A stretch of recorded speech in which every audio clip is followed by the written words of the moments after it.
Herkese merhabalar. Kanalıma hoş geldiniz değerli dostlarım. Umarım bugün hepiniz çok iyisinizdir. Bugün sizlerle çok güzel, çok şık görünen bir model yapacağız. Modelim için Nako Elite Baby'nin böyle hardal rengi bir ipini seçtim. İpim orta kalınlıkta bir bebe yünü. Çok güzel. Şişlerim de buna göre 3,5 numara. Modelim için ilmek kat sayısı 6 ve 6'nın katları artı yine 4 tane de ilmek. Şimdi ben modelim için biraz ilmek yaptım ve birkaç sıra lastik ördüm.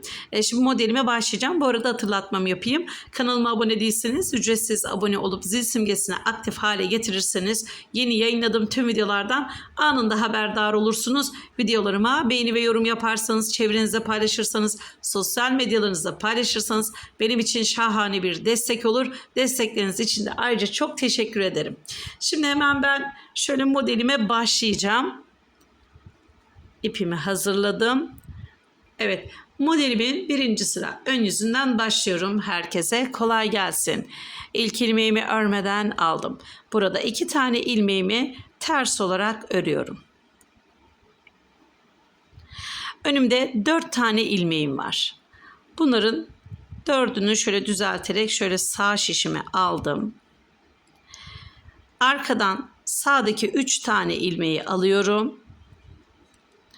Önden de bu 4. ilmeği alıp düz bir şekilde şişimin başına takıyorum. Yani 4. ilmeği başa aldım arkadaşlar önden.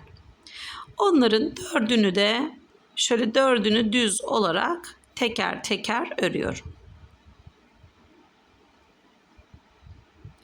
Tekrar arada 2 tane ters ilmek örüyorum.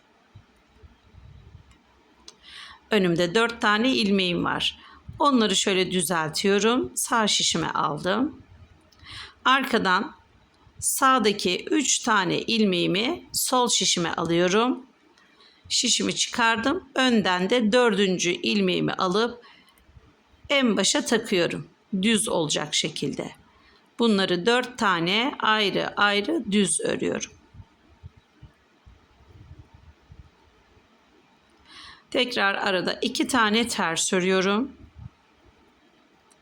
Önümde 4 tane ilmeğim var. Onları şöyle düzelterek sağ şişime alıyorum.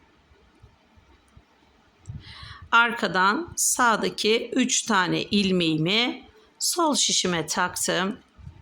Sağ şişimi çıkardım. Öndeki bir taneyi alıp şöyle başa taktım. Bunu 4 tane ayrı ayrı düz olarak örüyorum.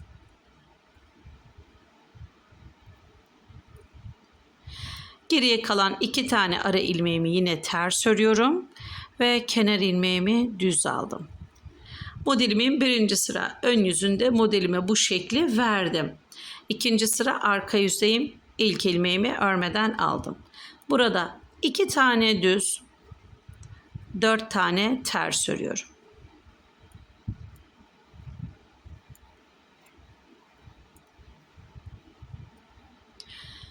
İki tane düz,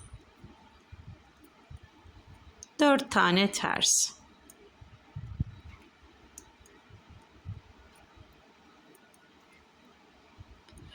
İki tane düz, 4 tane ters. Modelimin ikinci sıra arka yüzünde. 2 tane düz, 4 tane ters olarak yani ilmekleri gördüğüm şekilde örüyorum. Son 2 ilmeğimi düz ördüm. Kenar ilmeğimi de ters aldım. Arka yüzde her zaman 2 düz 4 ters, 2 düz 4 ters olacak. Hiç değişmeyecek arkadaşlar arka yüzde. Şimdi 3. sıra ön yüze geldim. İlk ilmeğimi örmeden aldım. Ön yüzde de 2 tane ters, 4 tane düz ilmeğimi düz örüyorum. Tekrar 2 tane ara ilmeğimi ters ördüm. 4 tane düz ilmeğimi düz örüyorum. 2 tane ara ilmeğimi ters örüyorum. 4 tane düz ilmeğimi düz örüyorum. Kalan 2 tane ters ara ilmeğimi ters ördüm ve kenar ilmeğimi düz aldım. Modelimin 3. sıra ön yüzünde ilmeklerimi bu şekilde ördüm. 4. ve son sıradayım. Modelim 4 sıradan oluşuyor arkadaşlar. İlk ilmeği örmeden aldıktan sonra yine 2 düz 4 ters. 2 ilmeği düz örüyorum. 4 ilmeği ters örüyorum. Acemi arkadaşlarım, sizler anladığınız ilmeklere kadar dinleyin, izleyin. Orada videoyu durdurun, anladığınız ilmekleri örün. Sonrasında videoyu yine anlayacağınız ilmeklere kadar dinleyin ve izleyin. Bu şekilde modeli devam edip öreceksiniz mutlaka. Şimdi modeli 4 sırada bir kez kurdum. Şimdi ikinci modeli kuracağım arkadaşlar. Daha rahat anlayacağız modeli. İkinci modelin birinci sıra ön yüzündeyim. İlk ilmeğimi örmeden aldım. Şimdi önümde 2 tane ters ilmeğim var. Onları yine ters örüyorum. Önümde 4 tane düz ilmeğim var. Onları teker teker şöyle sağ şişime aldım. Arkadan sağdaki 3 tane ilmeğimi sol şişime taktım. Şişimi çıkardım ve öndeki tek kalan 4. ilmeğimi alıp başa taktım. Ve bunları ayrı ayrı teker teker 4 tane düz örüyorum. Arada 2 tane ters örüyorum. Önümde 4 tane ilmeğim var. Onları şöyle sağ şişime önce alıyorum. Arkadan sol şişimle sağdaki 3 ilmeği alıyorum. Solumdaki 1 ilmeği yani 4. ilmeği alıp başa düz olarak takıyorum. Ve hepsini teker teker düz olarak örüyorum.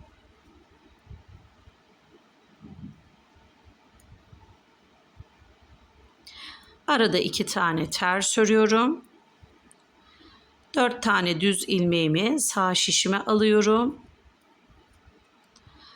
Arkadan sağdaki 3 ilmeği aldım. Önden 1 tane ilmeğimi alıp başa takıyorum ve hemen onları 4 tane düz olarak örüyorum. Aradaki 2 tane ilmeğimi ters örüyorum ve kenar ilmeğimi düz aldım. İkinci modelimin birinci sıra ön yüzünü tamamladım. İkinci sıra arka yüzüne geldim. İlk ilmeği örmeden aldım. Yine 2 tane düz, 4 tane ters olarak arka sırayı öreceğim. Dediğim gibi arkada her zaman 2 tane düz, 4 tane ters olarak ilmeklerimizi örüyoruz.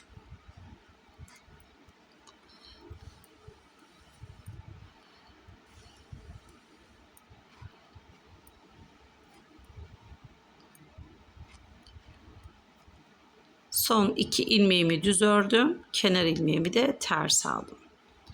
Modelimin ikinci sıra arka yüzünü de bitirdim. Üçüncü sıra ön yüze geldim. İlk ilmeğimi örmeden aldım. 2 tane ters, 4 tane düz olarak ilmeklerimi örüyorum. 2 tane ters, 4 tane düz. Modelimin sadece bir yerinde şekil veriyoruz. Sonrası hep arkadaşlar ters ve düz örgü. Çok kolay ama çok şık görünüyor. Bittiğinde göreceğiz şimdi. 2 ters 4 düz olarak tüm ilmeklerimi 3. sırada ördüm. 4. ve son sıraya geldim. İlk ilmeğimi örmeden aldıktan sonra her zamanki gibi arkada 2 düz 4 tane ters olarak ilmeklerimi örüyorum. 2 düz 4 ters hep aynı arkada. Şimdi modeli bu sırayla birlikte 2 kez kurmuş oldum. Anlamadığınız yerler olursa videoyu tekrar geriye alarak izleyebilirsiniz. İsterseniz de sağ üst köşede ayarlar kısmından videonun çalma hızını ayarlayabilirsiniz. Yavaşlatıp hızlandırabilirsiniz. Acemi arkadaşlarım da dediğim gibi anladığınız yere kadar izleyin. Orada durdurun ve tekrar izleyin. Modeli bu şekilde mutlaka örersiniz. Şimdi modeli ben 2 kez kurdum. Tekrar burada ne yaptıysak aynısını burada yaparak modeli devam ettireceğiz. Daha büyük bir parçada da ördüm. Modelim ilerledikçe bu şekilde görünüyor. Güzel, çok tatlı, çok şık görünen, burgu burgu gibi görünen ama farklı duran bir model. Böyle kanalları var. Kabartmalı, güzel, çok tatlı bir model. Arkadan da bu şekilde görünüyor. Modelim erkek ve kadın örgülerine uygundur. Bebek ve yetişkin örgülerine de uygundur. Kız bebek, erkek bebek, yetişkin kızlar ve erkeklerin hırkalarında, yeleklerinde, kazaklarında kullanabilirsiniz. Bereler örebilirsiniz. Bundan istediğiniz her şeyi yapabilirsiniz arkadaşlar. Çok joker bir model. Ben de çok beğendim zaten örerken. Benimle birlikte ördüyseniz eğer lütfen yorumlar kısmına yorumlarınızı yazın. Beğenilerinizi yapın arkadaşlar. Bunlar bizim için çok kıymetli destekler. Ücretsizdir. Eğer destek olursanız bizi çok sevindirirsiniz. Destekleriniz için de şimdiden hepinize çok teşekkür ederim. Benimle birlikte ördüğünüz için teşekkürler. Herkese kolay gelsin.